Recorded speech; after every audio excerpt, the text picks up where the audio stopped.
সরকার যেভাবে চলছে তাতে অবস্থা দৃষ্টে মনে হয় সমস্ত ক্রেডিট শেখ হাসিনার। এর কারণ হলো এত সুন্দর একটা অর্থনীতি রেখে গেছে যে ইচ্ছা মতো আপনি 20,000 কিলো খাল কাটছেন। এই খাল তো লন্ডন থেকে টাকা আনা হয়নি, আমেরিকা থেকে টাকা আনা হয়নি। এই টাকা তো আমাদের রাষ্ট্রীয় টাকা, কোষাগারের টাকা। তো সেই টাকা আয়দার ইউনূস সাহেব দিয়ে গেছেন অথবা শেখ হাসিনা দিয়ে গেছেন, নাহলে টাকা আসবে কোত্থেকে?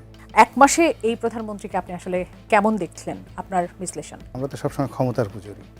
তো উনি যে উদারতা দেখাচ্ছেন, রাস্তাঘাটে খোলামেলা চলাফেরা করছেন, তারপর নিজের ব্যয় সংকোচন করছেন, যথাসম্ভব ভালো মানুষই দেখানোর চেষ্টা করছেন, হেলিকপ্টার ব্যবহার না করে প্লেনে যাচ্ছেন, কৃষক কাঠ খাল কাটা থেকে শুরু করে সেই একটু খাল কাটার জন্য ঢাকা থেকে মানে পুরো বহর নিয়ে তারপরে উত্তরবঙ্গে গিয়ে সেখানে খাল কেটে আবার দিনে দিনে ফেরত আসা। He is now 62 years old. এটা চারটিখানি কথা না, এখানে আপনার আন্তরিকতা থাকতে হবে এবং ডিভোশন থাকতে হবে, আদারওয়াইজ এই পরিশ্রম কেউ করতে পারে না। সবাই তো মানে বলে রুমের মধ্যে অফিসের মধ্যে বসেই সুইচ টিপে। এখন তো টেকনোলজির কারণে সে তো খাল কাটা উদ্বোধন করতে পারতো তার রুমের মধ্যে, বড় এক মাটি এনে বলো যে ঠিক আছে একটু মাটি আনো, মাটি ওখানে একটা কোদাল দিয়ে একটা কোপ দেই, হ্যাঁ ওখান থেকে সেইভাবে হলো আর কি।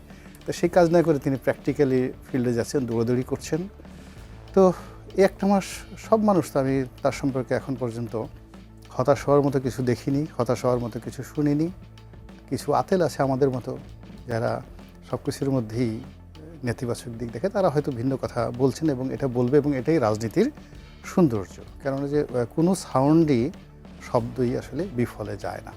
তো সেই অর্থে সরকার চেষ্টা করে যাচ্ছে এই। আর যেটা হলো যে আমরা যে কারণগুলোতে খুব ভয় পাচ্ছি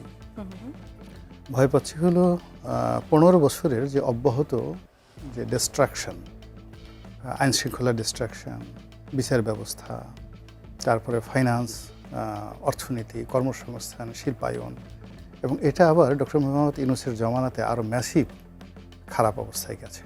এবং ওই সময়টাতে এরা সবাই খুব মিথ্যা কথা বলেছে, মানে মিথ্যা কথা বলেছে। স্বয়ং ডক্টর ইউনূস থেকে শুরু করে প্রত্যেকটা লোক এক একজনের একেবারে কথা শিল্পী।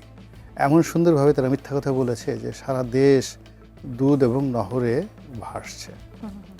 তো সেই দিক থেকে নতুন সরকার আছে, আমি মনে করি তাদের উচিত হলো যে অর্থনীতি এবং যে অন্যান্য যে জায়গাতে রাষ্ট্র ব্যবস্থাপনায় তারা যে সমস্যাগুলো মোকাবেলা করছে সেইগুলোর ব্যাপারে খোলামেলা জাতিকে জানানো এবং বলা। তাতে করে হয় কি যে একটা ট্রান্সপারেন্সি থাকবে। কিন্তু এখন সরকার যেভাবে চলছে তাতে অবস্থা দৃষ্টে মনে হয় সমস্ত ক্রেডিট শেখ হাসিনার। এর কারণ হলো এত সুন্দর একটা অর্থনীতি রেখে গেছে যে ইচ্ছা মতো আপনি 20,000 কিলো খাল কাটছেন। এই খাল তো লন্ডন থেকে টাকা আনা হয়নি, আমেরিকা থেকে টাকা আনা হয়নি। এই টাকা তো আমাদের রাষ্ট্রীয় টাকা, কোষাগারের টাকা। তো সেই টাকা আয়দার ইউনূস সাহেব দিয়ে গেছেন অথবা শেখ হাসিনা দিয়ে গেছেন, নাহলে টাকা আসবে কোত্থেকে? আছে কেন? এত কৃষক কার্ড দেওয়া হচ্ছে, এত ফ্যামিলি কার্ড দেওয়া হচ্ছে, মানে 50 লাখ লোককে প্রতি মাসে 2,500 টাকা করে দেওয়া রাষ্ট্রীয় ভাণ্ডার থেকে। রাষ্ট্রে যদি টাকা না থাকে, টাকা তো মানে যাকে বলা হয় কোত্থেকে আসবে? অর্থনীতির দিক থেকে আমরা নানা মানে ভয়ের কথা বলছিলাম এর আগে, যে সামনে হয়তোবা দুর্দিন আসছে, সামনে হয়তোবা 4 কোটি মানুষ বা 6 কোটি মানুষ, মানে এই কথাগুলো আইদার মিথ্যা কথা। কি আসলে এখন মূল ব্যাপার হলো এটা সরকারকে প্রমাণ করতে হবে, বলতে হবে। মানে এই কথাগুলো যদি মিথ্যা কথা হয় তাহলে আলটিমেটলি সবাই বলবে যে না ইউনূস সাহেবই ভালো ছিল বা শেখ হাসিনাই ভালো ছিল। মানে আলটিমেটলি সব কিছুই আগের সরকার ওখানে চলে যাবে।